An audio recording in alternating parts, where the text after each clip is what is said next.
Hello, welcome to TV Masala Armaan and आपके और अभीरा के डिवोर्स से फैंस जो है वो बाहर निकल ही नहीं पाए थे कि आरके ने एंट्री मार ली है। क्या चल रहा है ये?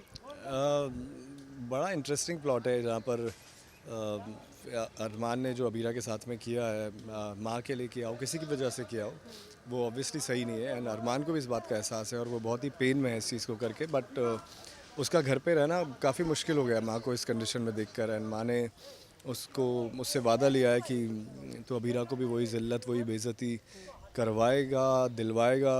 अब ये एक बेटे के लिए बहुत ही मुश्किल सिचुएशन है जहाँ पर वो माँ को इस हालत में देखिए जहाँ पर वो ट्रॉमा में है, वो जेल में गई, पत्थर मारे गए उन पर, तो उनका ट्रॉमा भी बहुत बड़ा है। तो उस वजह से वो फंस गया अरमान बुरी तरह से, क्योंकि वो माँ ऐसी माँ थी जिन्होंने बचपन में अब अरमान को अपनाया, एक तरीके से नई ज़िंदगी दी।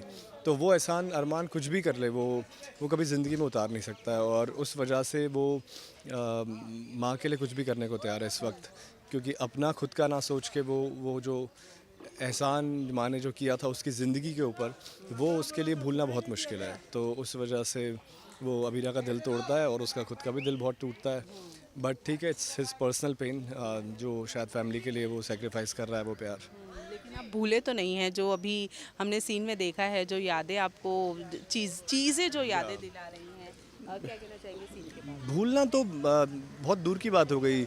अबीरा के बिना तो वो जी भी नहीं पा रहा है। लेकिन सच्चाई तो ये है कि अबीरा को घर में ला नहीं सकता, क्योंकि माँ बहुत ही पैनिक स्टेज में पहुंच जाती है, जिस वजह से उसकी कंडीशन तो इस टाइम पर सबसे बुरी है। जहाँ पर वो ऐसी जगह पे फंसा है जहाँ पे उसको अपना प्यार सेक्रीफाइस करना पड़ रहा है, अपने प्यार को रोते देखना पड़ रहा है। एंड फिर भी ये सब चीज़ें करनी पड़ रही जो वो कर रहा है। So it's a very very difficult phase in his life. लेकिन I am enjoying playing that. मुझे बड़ा मज़ा आ रहा है। मज़ा एज इन, जब भी इमोशन होता है पेन वाला, तो वो थोड़ा सा चैलेंजिंग हो जाता है और थोड़ा सा बहुत ज़्यादा आपको डीप जाकर वो सब चीज़ें करनी पड़ती है। Nobody likes it, but as an actor थोड़ा सा वेरिएशन मिल जाता है। एंड या बाकी उसके अलावा अगर आप मुझसे पूछो तो थोड़ा दिल तो दुखता है, क्योंकि आप जब कैरेक्टर को जीने लग जाते हो तो ये स्टेज बहुत मुश्किल होती है। बट उतनी चैलेंजिंग होती है, उतनी इंटरेस्टिंग होती है। So I am up for it. लेकिन आरके की एंट्री ने सब पर एक क्वेश्चन मार्क छोड़ दिया कि कहीं ऐसा तो नहीं कि आरके और अभीरा की लव स्टोरी शुरू हो जाए, और अगर ऐसा होता है तो अरमान पर क्या बीतने वाली है? ये तो जब लव स्टोरी अगर शुरू हो जाएगी तब देखा जाएगा। इसके बारे में अभी तो कुछ भी कहना मेरे लिए, इस बारे में अभी सोचना भी, अरमान के लिए बीइंग अरमान सोचना भी मुश्किल है। तो ये तो मैं अभी कुछ कह नहीं सकता कि क्या होगा क्या नहीं होगा। लेकिन अगर शुरू हो जाती है तो ऑब्वियसली अरमान के लिए तो इससे बड़ी और इससे भयानक बात तो कोई हो ही नहीं सकती है। ऑलराइट, लास्टली जाने से पहले आरके के इस आने के नए ट्विस्ट ने आप पर आपको क्या क्या डीएम्स रिसीव करवाए हैं फैंस की तरफ से, और इस डिवोर्स ने कितना पेन दिया है फैंस को?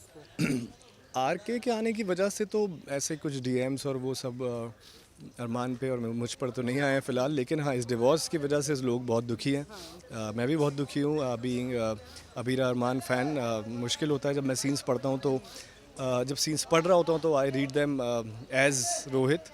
सो इमोशंस वहीं से ओवरफ्लो होना शुरू हो जाते हैं और फिर मुझे रियलाइज़ होता है कि okay, I am playing Armaan, so I have to control my emotions now and show them on screen. So but it's all interesting, it's a drama यार, it's a show, so let's just enjoy it. और phase आते हैं characters की ज़िंदगी में, वो सब phase अभी आ रहे हैं। तो फ्यूचर तो किसी को पता नहीं है, बट जो भी होगा I think it would be worth watching. Armaan Abhira के फैंस को एक उम्मीद दे दीजिए कि वो कब जल्दी वापस हो जाएगी। फ़िलहाल मैं कुछ उम्मीद नहीं देना चाहूँगा, क्योंकि उम्मीद देना और फिर उम्मीद पे खरे ना उतरना, आई एम नॉट सेइंग कि खरे नहीं उतरेंगे, but let's just be in the present, let's not give any hope और लेट्स नॉट बी डिप्रेस्ड। जो अभी चल रहा है उसको देखते हैं, लेट्स एन्जॉय इट। आगे क्या होगा ना मुझे पता है, ना आपको पता है, किसी को भी नहीं पता है।